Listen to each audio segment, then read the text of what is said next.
गुजरात के वडोदरा शहर में तरसाली के पास पदम पार्क सोसाइटी में आरसीसी रोड निर्माण के कार्य को लेकर भारतीय जनता पार्टी के एक कार्यकर्ता की दबंगई सामने आई है। जानकारी के अनुसार सोसाइटी में पिछले कई दिनों से आंतरिक आरसीसी रोड बनाने का काम चल रहा है, लेकिन क्षेत्र के भारतीय जनता पार्टी कार्यकर्ता अनिल बेहरी पर आरोप है कि पार्टी का नाम लेकर सोसाइटी के रहवासियों पर जबरदस्ती कर रहे हैं और कंपाउंड वॉल तोड़ने का दबाव बना रहे हैं, जबकि लिखित अनुमति में साफ तौर पर कहा गया है कि सिर्फ आरसीसी रोड का काम होगा, किसी भी रहवासी का कंपाउंड तोड़ा नहीं जाएगा। इसके बावजूद कार्यकर्ता पर राजनीतिक दबदबे का उपयोग कर दबाव बनाने और झगड़े करने के आरोप लग रहे हैं। स्थानिक लोगों का कहना है कि भारतीय जनता पार्टी के नाम पर दुरुपयोग कर इस तरह की दादागिरी बर्दाश्त नहीं की जाएगी। वहीं निर्माण कार्य के दौरान क्षेत्रीय काउंसिलर की अनुपस्थिति से भी स्थानिक निवासी नाराज और उनमें आक्रोश देखने को मिल रहा है। सोसाइटी के निवासियों ने प्रशासन से मांग की है कि इस मामले में हस्तक्षेप कर उन्हें न्याय दिलाए। હવે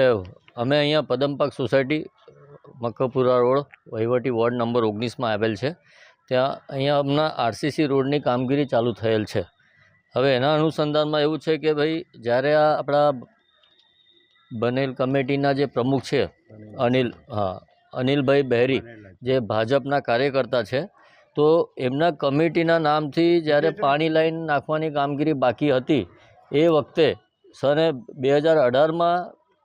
નાયક કાર્યપાલક ઇન્જિનિયરશ્રીએ એક લેટર મોકલ્યું હતું કે ભાઈ તમારી સોસાયટીમાં બહુ દબાણો છે અને ગલીઓ સાંકડી છે, એટલે પાણીની નળીકા અમને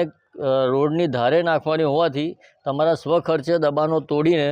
પછી તમે આપણે આરસીસી રોડ બની શકે એવી શક્યતા છે, તો તમે દબાણો તોડ્યા પછી અમને જાણ કરો તો આગળની આરસીસી રોડની કાર્યવાહી ચાલુ થશે। તો 2018માં અનિલભાઈ બહેરી અને એમની કમિટી દ્વારા કોઈ જ પ્રકારનું દબાણ તોડાવ્યા વગર આડેધડ એટલે કે રોડની વચ્ચોવચ ગલીઓની વચ્ચોવચ પાણી લાઇનની નળીકા નાખવામાં આવેલ છે, જે કામગીરી સને 2020-21માં પૂર્ણ થઈ ગયેલ છે। એના પછી હમણાં જ્યારે આપણે આરસીસી રોડ માટેની પેલી ગ્રાન્ટ પાસ થઈને આવેલ હતી, એ ગ્રાન્ટ પાસ કરતી વખતે પણ 1 ફેબ્રુઆરી 2024ના રોજ એમને જે બહુમતી સભ્યોની સહી સાથેનું કાગળ રજૂ કરેલ હતું કે હયાત સ્થિતિ મુજબ જે પ્રમાણે રોડ બનાવવો છે એટલો જ આપણે રોડ બનાવવા તૈયાર છે। એમાંય 39 માણસોના નામ 2 વખત ઉમેરીને ટોટલ 88 સભ્યોની બહુમતની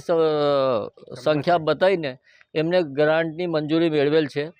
એના સિવાય જ્યારે પાણી લાઈન ગટર લાઈનનું કામ પૂર્ણ થઈ ગયું એના પછી એમને સને ફેબ્રુઆરી 2020માં કોર્પોરેશનમાં સોસાયટીમાં આરસીસી રોડ બનાવવાનો છે એટલે દબાણો તોડવાની અરજી કરેલ હતી। એ અરજીના અનુસંધાને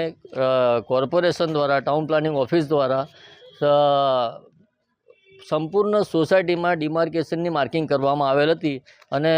ફાઇનલ નોટિસ 20/1/2023ના રોજ આપીને 17 માર્ચ 2023ના રોજ જે ડિમોલિશન કરવામાં આવેલ છે એનો અમે કોઈએ વિરોધ કરેલ ન હતો, પણ